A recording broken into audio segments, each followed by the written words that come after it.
The final season of Game of Thrones has just wrapped up, and if online petitions are anything to go by, people are really mad. Whether it's conspiracies that the showrunners lost interest and just wanted to get to their Star Wars movie, or that they ignored George R.R. Martin's plan to subvert expectations, people are scrambling to find a reason why things went so wrong.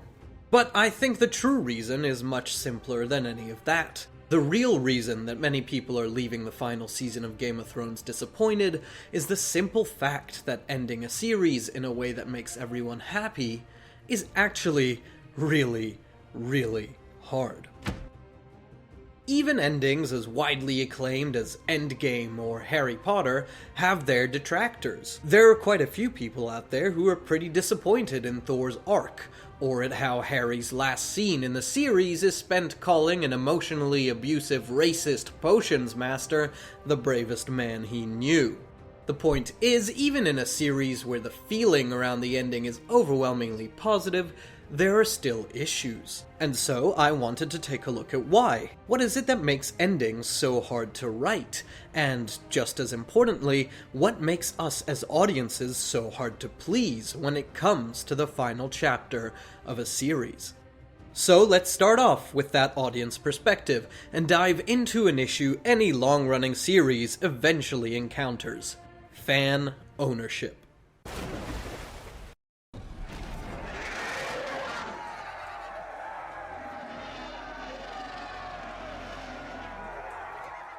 In the lifespan of any story, whether it's a decades-old film series or an 8-season TV show, there comes a point where fans begin to express an ownership of that story. And that can come in the form of imagined fanfiction narratives and fan theories, or totally serious arguments on Reddit about who would win in a fight, or really awesome and inspiring fan art. The point is that for both good and ill, once a story leaves its authors and is published, fans take ownership of that story. It becomes theirs. But that can be a problem when it comes to any given series, because the story isn't complete in one publication. It can take several books, seasons, or movies to get to the end of a serialized narrative. Not only that, but the fans of those stories often dedicate a lot of their time to consuming that content over and over, making sure they pick up on any missed detail or casual line of dialogue. What's west of Westeros?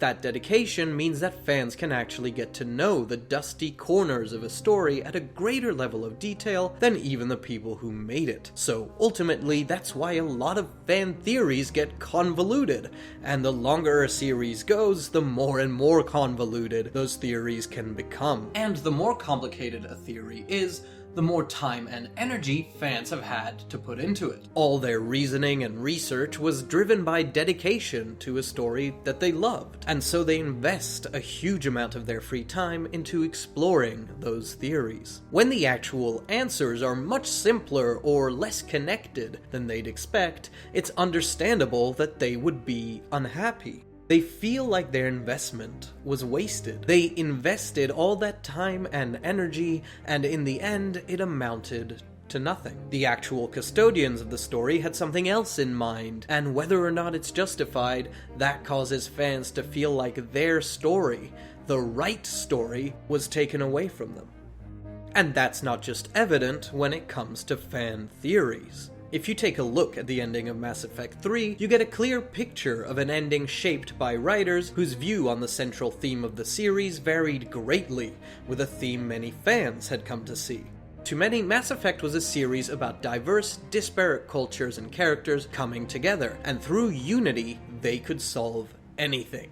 But to the writing team, the central conflict was a far more high-concept sci-fi one. Is it possible for living beings and AI machines to coexist? That meant the ending fans expected was one where they got resolution on the story's conflicts, one where they could see the impact of their decisions on their favorite characters and on the fate of the galaxy.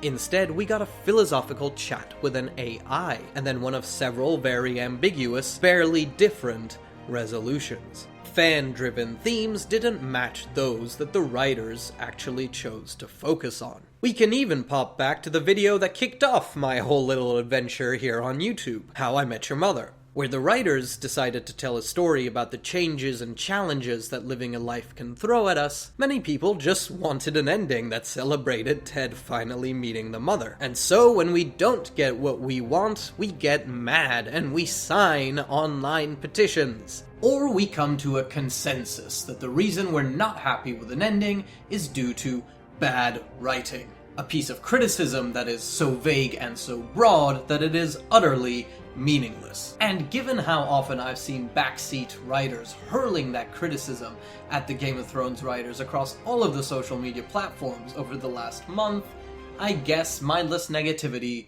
really has won on the internet. But really, the simplest answer is usually the correct one. The writing wasn't bad. It just didn't meet our expectations. It wasn't what a lot of us wanted or what a lot of us expected. And when it comes to what people want and expect, well, that's point number 2 for why endings can be disappointing. Tragic characters.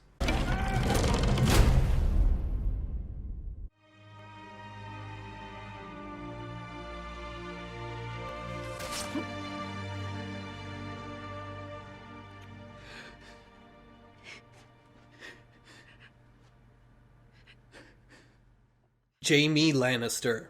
He died defending his queen, and that is not bad writing. See, Jaime is a character with a tragic flaw. He loves Cersei. No matter how much he as a character changed and grew, even though the man who dies in the final season of the show is totally different to the one who throws a child out of a window in the first season, one thing hasn't changed. He loves Cersei. Nothing in all the world can change that. Nothing else matters. No matter how many people she kills, no matter how twisted she becomes, all he has to hear is that she's in danger and he rides right back south to save her, because she is everything to him. Jaime's falling to his flaw is just a choice the writers made for the character. It's no worse than Oedipus killing his dad and boning his mom when the whole audience is rooting for that not to happen. The difference between Jaime and Oedipus is that we as viewers of this show have spent many more hours with Mr. Kingslayer than we would in a play that's only a couple of hours long. In doing so, we empathize with the character a lot more, and that means that we want him to overcome his tragic flaws a lot more. But that doesn't mean it's wrong for the tragic flaw to win out in the end. It just means that it hurts us as an audience much more, because we've spent so long seeing Jaime struggle against that flaw and coming oh so close to overcoming it. Personally, I really liked how things panned out for Jaime, and I can also understand why a lot of people might have been disappointed. But again, to be clear, that's not bad writing, it's just not the ending we were hoping for. And you can take that brush and apply it to any number of characters across any number of series. Did Fred deserve to die in the Battle of Hogwarts? Isn't it sad that Jin and Sun never get to live happily ever after? And why couldn't Toothless and Hiccup stay together forever?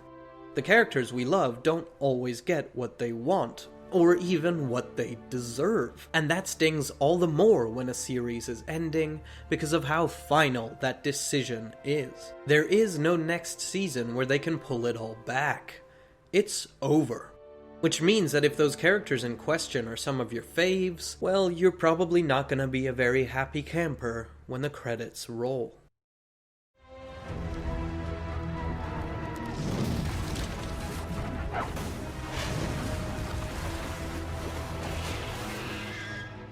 This is a problem that was especially apparent in the final season of Game of Thrones, but I do think it's one that applies to many long-running series out there.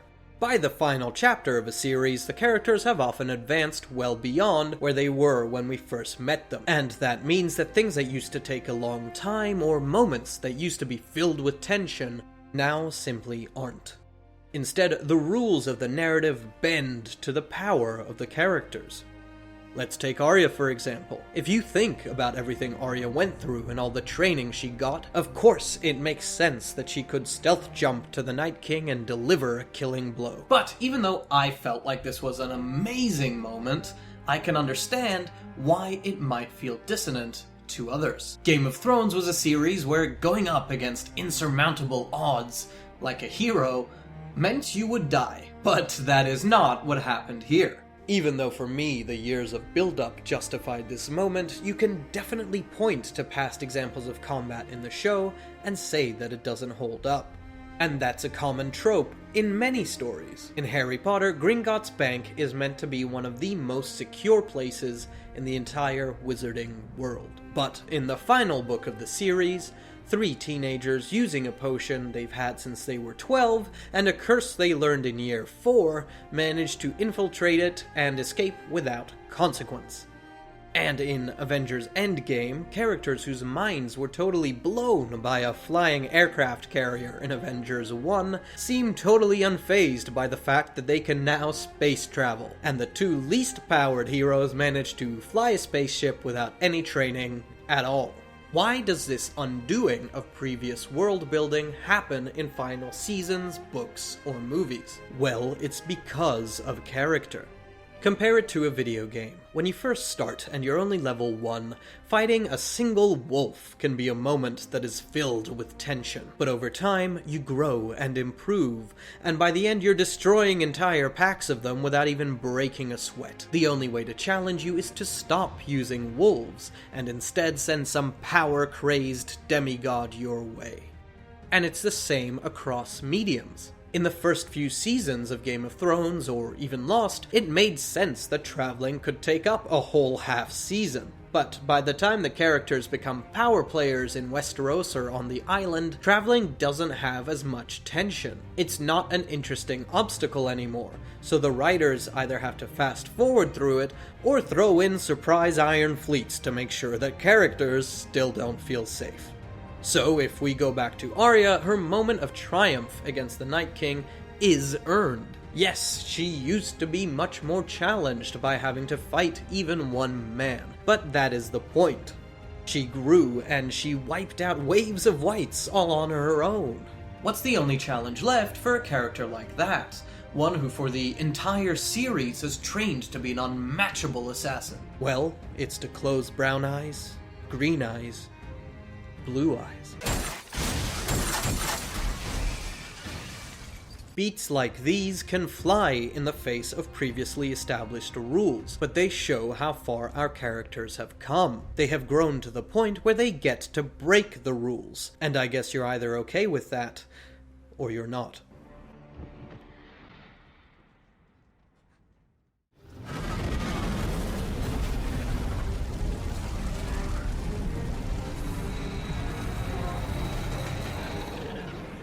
So ultimately, the point is that ending any series comes with a ton of traps and pitfalls that make it almost impossible to conclude a story in a way that satisfies everybody. The best you can do is try to satisfy most body, but even then, there's no guarantee. Audiences can disagree with how character arcs play out, or fans can feel like the time they invested wasn't worth it, or there can even just be a general sense of dissonance at the actual plotting of the whole finale. So, for any one of those reasons, people can leave a story feeling like their expectations weren't met. All the more when it comes to a show like Game of Thrones, where the idea has always been for things to take a dark turn. Or as Ramsay Bolton put it, "If you think this has a happy ending, you haven't been paying attention." All in all, what it really is that makes endings hard is that they are final. Any decision that audiences feel are wrong or that they disagree with can't be walked back. Despite the petition, there is no redo for the ending of Game of Thrones. But that shouldn't make you feel bad or like you can never trust in a show again. Just go into stories knowing that endings are incredibly challenging to write. And as an audience, it's best to approach them with an open mind. And if you want to go even further, if you're not happy with how a story turned out, then write your own. Use your disappointment as inspiration for your own creativity, and craft your own story, one you know you'll be satisfied with.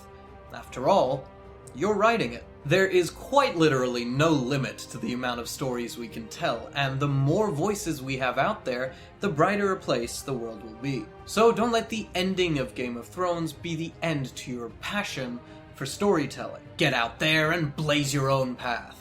Or if you're just enjoying the ending drama from the safety of an anonymous social media account with a big bowl of popcorn at your side, well, save some for me.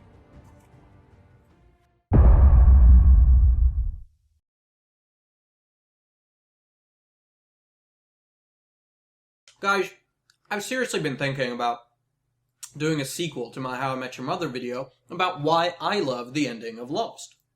But, to be honest, I think this video actually more than covers everything I need to say. We all go into finales with our own expectations, and if they're met, then we're happy. But if a series we really care about ends and doesn't meet our expectations, then we can come out of it feeling really hurt. After all, we did put 6 whole years into trying to theorize about the mysteries of the island. So, you're allowed to hate the ending of Lost because it didn't answer any of your questions. And I'm allowed to love it because it wrapped up many of the character arcs in emotional and powerful ways. But, I'm putting my popcorn down for this one.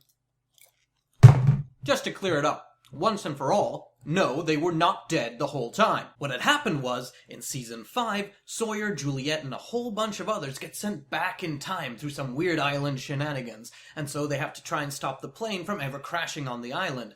But by doing that, they create this weird wormhole through time.